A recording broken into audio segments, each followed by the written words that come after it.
ଏକାବନତମ ହରଗଙ୍ଗା ପୋଖରୀ ଚନ୍ଦନ ଉତ୍ସବର ଦ୍ୱିତୀୟ ଦିବସ ପାଳିତ। ବାଲେଶ୍ୱର ସହରର ହରଗଙ୍ଗା ପୋଖରୀଠାରେ 51ତମ ଚନ୍ଦନ ଉତ୍ସବ ଆରମ୍ଭ ହୋଇଯାଇଛି। ଉତ୍ସବର ଦ୍ୱିତୀୟ ସନ୍ଧ୍ୟାରେ ଜୁନିୟର ଏବଂ ସବ୍ ଜୁନିୟର ପିଲାମାନଙ୍କ ଦ୍ୱାରା ଚିତ୍ତାକର୍ଷକ ନୃତ୍ୟ ପ୍ରତିଯୋଗିତା ଅନୁଷ୍ଠିତ ହୋଇଥିଲା। କାର୍ଯ୍ୟକ୍ରମରେ ଉତ୍ସବ କମିଟିର ମୁଖ୍ୟ ପରିଚାଳକ ମନୋଜ ରାଉତ ହରଗଙ୍ଗା ପୋଖରୀ ଚନ୍ଦନ ଉତ୍ସବର ପୃଷ୍ଠଭୂମି ସମ୍ପର୍କରେ ଆଲୋକପାତ କରିବା ସହିତ ପ୍ରତ୍ୟେକ ବର୍ଷ ଭଳି ଚଳିତ ବର୍ଷ ମଧ୍ୟ ମଠସାହି, ଭୋଇସାହି, ମଲ୍ଲିକାଶପୁର, ଖପରାପଦା ସମେତ ଆଖପାଖ ଅଞ୍ଚଳବାସୀଙ୍କ ମିଳିତ ଉଦ୍ୟମରେ ଆୟୋଜିତ ହେଉଥିବା ଚନ୍ଦନ ଉତ୍ସବର ସଫଳତା କାମନା କରିଥିଲେ। ଏଥିସହ କମିଟି କର୍ମକର୍ତ୍ତାଙ୍କ ଓ କଳିଙ୍ଗ କ୍ଲବର ସଦସ୍ୟଙ୍କ ପ୍ରୟାସ ପ୍ରଶଂସନୀୟ ବୋଲି କହିଥିଲେ। ତେବେ ଏହି ଉତ୍ସବ ମାଧ୍ୟମରେ ବାଲେଶ୍ୱରର ଭାଇଚାରା ପରମ୍ପରାକୁ ବଜାୟ ରଖିବାକୁ ଶ୍ରୀ ରାଉତ ସମସ୍ତଙ୍କୁ ଆହ୍ୱାନ ଦେଇଥିଲେ। ତେବେ ଚନ୍ଦନ ଉତ୍ସବର ଦ୍ୱିତୀୟ ସନ୍ଧ୍ୟାରେ ଶ୍ରୀ ମଦନ ମୋହନଙ୍କ ବିଗ୍ରହକୁ ଏକ ଶୋଭାଯାତ୍ରାରେ ଗ୍ରାମ୍ୟ ପରିକ୍ରମା ପରେ ନାବକୁ ଆଗମନ ଓ ନାବକେଳି ଅନୁଷ୍ଠିତ ହୋଇଥିଲା। ଏଥିସହ ମୀନା ବଜାର ଦର୍ଶକଙ୍କୁ ଆକର୍ଷିତ କରିଥିଲା।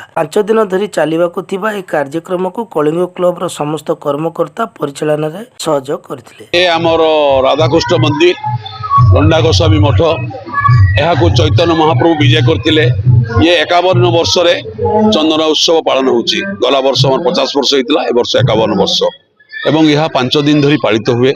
ରାଧାକୃଷ୍ଣଙ୍କୁ ମନ୍ଦିର ପ୍ରାଙ୍ଗଣରୁ ବାହାର କରାଯାଇ ଆମ ଗାଁ ଚାରିକଡ଼େ ବୋଲାଯାଏ ଏବଂ ନାବରେ ବସି ପରିକ୍ରମା କରନ୍ତି ଏବଂ 5 ଦିନ ଧରିକି ପ୍ରୋଗ୍ରାମ ହୁଏ, ମେଲୋଡି ହୁଏ, ଡ୍ୟାନ୍ସ କମ୍ପିଟିସନ ହୁଏ, ମୀନା ବଜାର ପଡିଛି, ଲୋକମାନେ ଆସନ୍ତି, ଆନନ୍ଦ ଉପଭୋଗ କରନ୍ତି ଏବଂ ମଠସାହି, ମଲ୍ଲିକାଶପୁର, ଭୁଇସାହି, ଟୋଲଙ୍ଗ ସାହି, ଆପଣଙ୍କର ଖପରାପଦା ଏ ଅଞ୍ଚଳ ଲୋକମାନଙ୍କର ପ୍ରବଳ ଏଠି ସହଯୋଗ ଥାଏ। କଳିଙ୍ଗ କ୍ଲବର ପିଲାମାନଙ୍କର ଅଖଣ୍ଡ ପରିଶ୍ରମ, ଗ୍ରାମ ପିଲାମାନଙ୍କର ବହୁତ ପରିଶ୍ରମ, ଗ୍ରାମବାସୀ ମାନଙ୍କର ବହୁତ ସହଯୋଗରେ ଏ ଉତ୍ସବ 51 ବର୍ଷ ଧରି ପାଳିତ ଏବଂ ମଠର ଯୋଉ ମ୍ୟାନେଜିଂ ଅଫ୍ ଟ୍ରଷ୍ଟି ଅଛି ସେ ମେମ୍ବର ମାନଙ୍କର ସହଯୋଗ, ସମସ୍ତଙ୍କ ସହଯୋଗ, ଆଶୀର୍ବାଦ, ପ୍ରଶାସନ, ଆପଣମାନେ ସମସ୍ତଙ୍କ ସହଯୋଗ ବଳରେ ଚନ୍ଦନ ଉତ୍ସବ ବହୁତ ବର୍ଷ ଧରି ପାଳନ ହୋଇ 51 ବର୍ଷ ପର୍ଯ୍ୟନ୍ତ ଚାଲିଯାଇଛି। ଆପଣ 2 ଦିନ ଭିତରେ ଆମର ଅଛି 12 ତାରିଖରେ ଶକ୍ତି ମିଶ୍ର ଆସିବେ ଆଉ ପ୍ରଜ୍ଞା ମହାନ୍ତି ଆସିବେ, 2 ଜଣ ଗାୟକ ଆସିବେ ଏବଂ ଗାଇବେ। କିନ୍ତୁ ବର୍ତ୍ତମାନ ଯୋଉ ସିଚୁଏସନ ଭାରତରେ, ସେ ସିଚୁଏସନକୁ ଦେଖି ଆମ ଦେଶ, ଆମ ପ୍ରଶାସନ, ଆମେ ସମସ୍ତେ ଚିନ୍ତା କରି କାର୍ଯ୍ୟକ୍ରମ କରିବା। କିନ୍ତୁ ବର୍ତ୍ତମାନ ସୁଦ୍ଧା ଠିକ ଚାଲିଛି,